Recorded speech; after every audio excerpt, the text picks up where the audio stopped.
Hello students, welcome to the lecture on financial statement analysis, and after this lecture we will be able to learn the following objectives.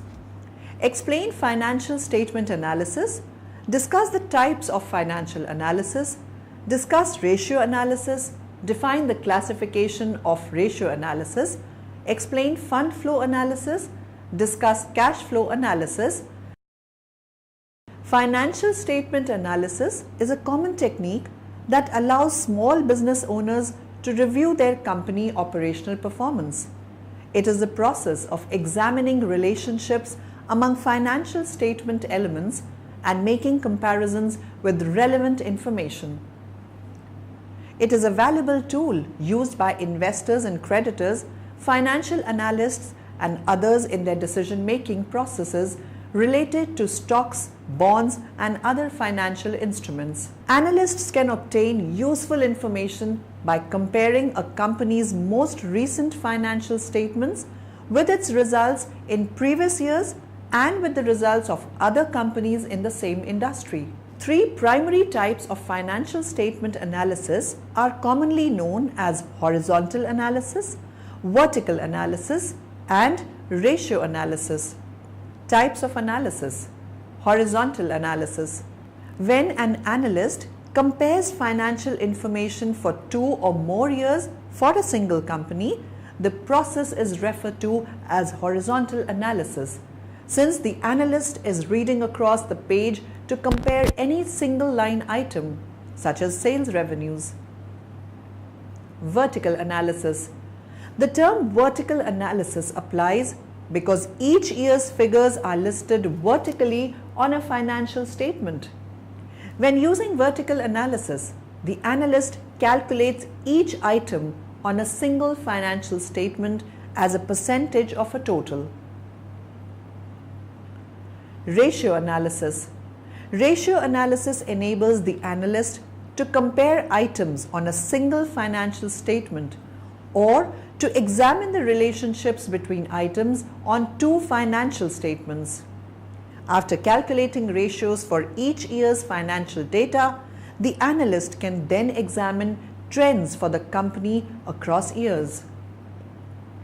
Ratio analysis. Ratio analysis is one of the techniques of financial analysis to evaluate the financial condition and performance of a business concern. Simply, ratio means the comparison of one figure to other relevant figure or figures. Advantages and uses of ratio analysis. There are various groups of people who are interested in analysis of financial position of a company. Ratio analysis helps the various groups in the following manner. To work out the profitability. Accounting ratio helps to measure the profitability of the business by calculating the various profitability ratios. To work out the solvency. With the help of solvency ratios, solvency of the company can be measured. Helpful in analysis of financial statement. Ratio analysis helps the outsiders, just like creditors, shareholders, debenture holders, bankers, to know about the profitability and ability of the company to pay them interest and dividend, etc. To simplify the accounting information. Accounting ratios are very useful as they briefly summarize the result of detailed and complicated computations. Limitations of ratio analysis. The following are the main limitations of accounting ratios. Limited comparability. Different firms apply different accounting policies. Therefore, the ratio of one firm cannot always be compared with the ratio of other firm. False results. Accounting ratios are based on data drawn from accounting records. In case that data is correct, then only the ratios will be correct. Effect of price level changes. Price level changes often makes the comparison of figures difficult over a period of time. Changes in price affect the cost of production, sales, and also the value of assets. Qualitative factors are ignored. Ratio analysis is a technique of quantitative analysis, and thus ignores qualitative factors which may be important in decision making. Costly technique. Ratio analysis is a costly technique and can be used by big business houses. Small business units are not able to afford it. Misleading results. In the absence of absolute data, the result may be misleading. Classification of ratios. Financial ratios are useful indicators of a firm's performance and financial situation. Most ratios can be calculated from information provided by the financial statements. Financial ratios can be classified according to the information they provide. The following types of ratios are frequently used: liquidity ratios, asset turnover ratios, financial leverage ratios, profitability ratios, dividend policy ratios. Liquidity ratios. Liquidity ratios provide information about a firm's ability to meet its short-term financial obligations. Two frequently used liquidity ratios are the current ratio or working capital ratio and the quick ratio. Current ratio.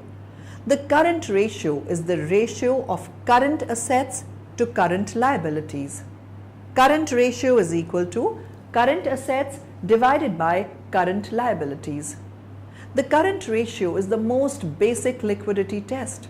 It signifies a company's ability to meet its short-term liabilities with its short-term assets. Quick ratio. The quick ratio is a tougher test of liquidity than the current ratio. It eliminates certain current assets such as inventory and prepaid expenses that may be more difficult to convert to cash. The quick ratio is defined as follows. The quick ratio is defined as follows. Quick ratio is equal to current assets minus inventory divided by current liabilities. Cash ratio. The cash ratio is the most conservative liquidity ratio of all. It only measures the ability of a firm's cash along with investments that are easily converted into cash to pay its short-term obligations. The cash ratio is defined as follows. Cash ratio is equal to cash plus marketable securities divided by current liabilities. Profitability ratios. Profit margin, return on assets, and return on equity are some examples of profitability ratios. It is important to note that one should understand the company and its business before making decisions that are based solely on ratios. Profit margin analysis. A ratio of profitability calculated as net income divided by revenues or net profits divided by sales. It measures how much out of every dollar of sales a company actually keeps in earnings. Profit margin is very useful when comparing companies in similar industries. Gross margin. Gross margin is simply the amount of each dollar of sales that a company keeps in the form of gross profit, and it is usually stated in percentage terms. Gross margin is equal to gross profit divided by sales. Operating margin. Operating margin captures how much a company makes or loses from its primary business per dollar of sales. Operating margin is equal to operating income or loss divided by sales. Net margin. Net margin considers how much of the company's revenue it keeps when all expenses or other forms of income have been considered regardless of their nature. Net margin is equal to net income or loss divided by sales-free cash flow margin. The free cash flow margin simply measures how much per dollar of revenue management is able to convert into free cash flow. Free cash flow margin is equal to free cash flow divided by sales return on assets, ROA. Return on assets measures a company's ability to turn assets into profit. Return on assets is equal to net income plus after-tax interest expense divided by average total assets. Return on equity, ROE. Return on equity is a straightforward ratio that measures a company's return on its investment by shareholders. Return on equity is equal to net income divided by average shareholders' equity.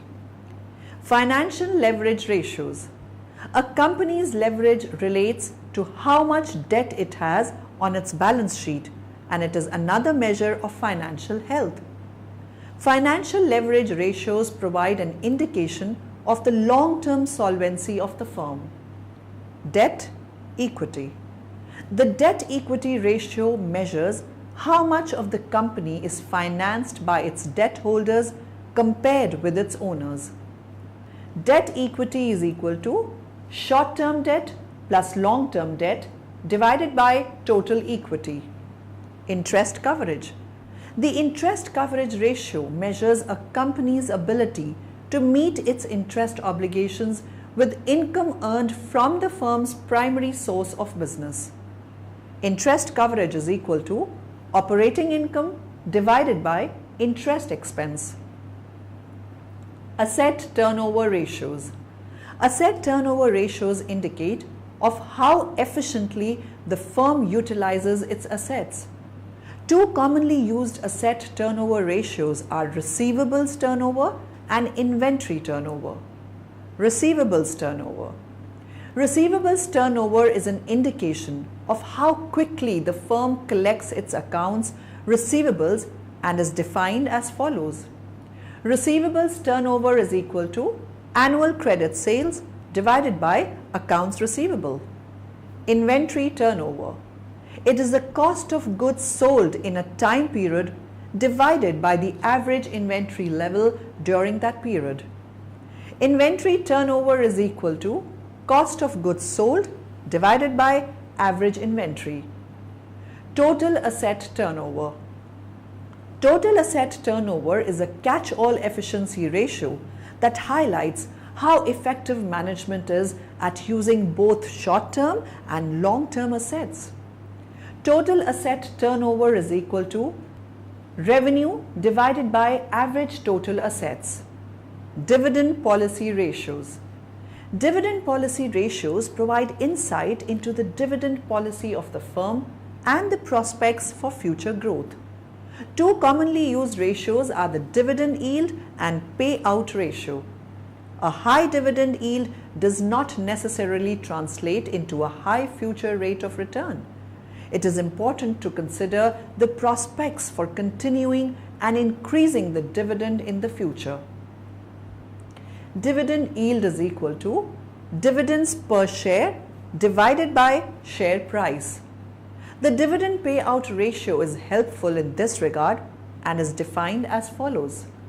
Payout ratio is equal to dividends per share divided by earnings per share.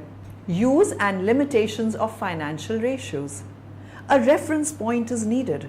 To be meaningful, most ratios must be compared to historical values of the same firm, the firm's forecasts, or ratios of similar firms.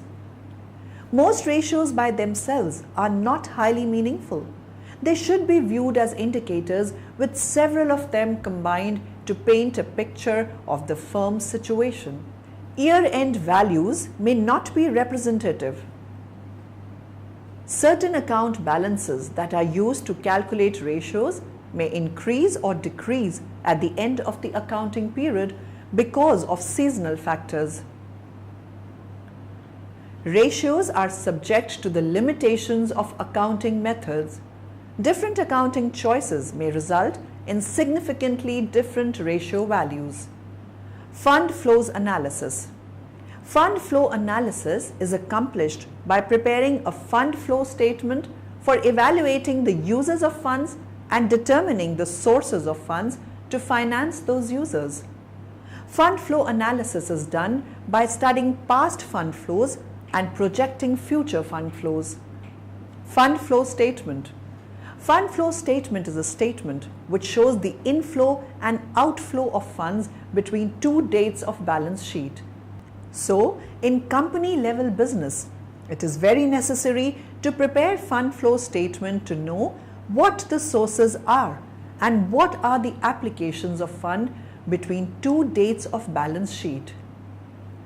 Steps for making fund flow statement. Making of statement of changes of working capital.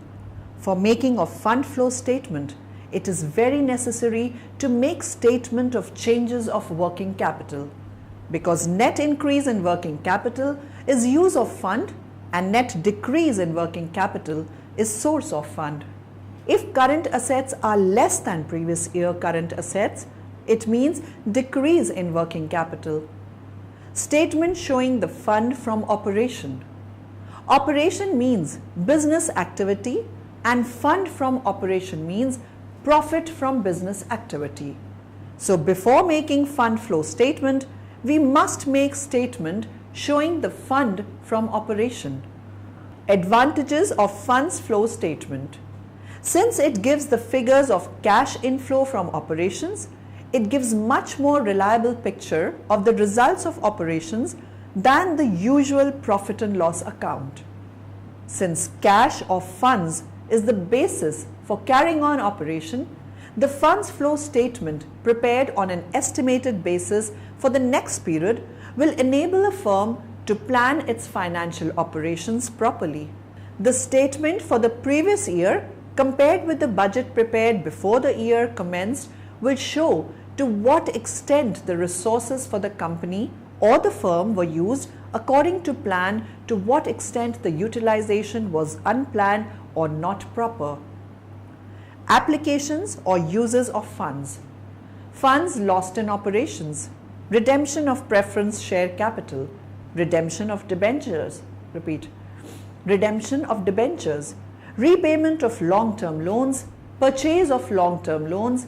Non-trading payments. Increase in working capital. Limitations of fund flow statement. The fund flow statement is prepared with the help of balance sheet and profit and loss account of the current period, and these statements are based on historical cost. The cash position of the firm is not revealed by fund flow statement. To know the cash position, a cash flow statement has to be prepared. The various activities are not classified as operating activities, investing activities, and financing activities while preparing fund flow statement. Cash flow analysis.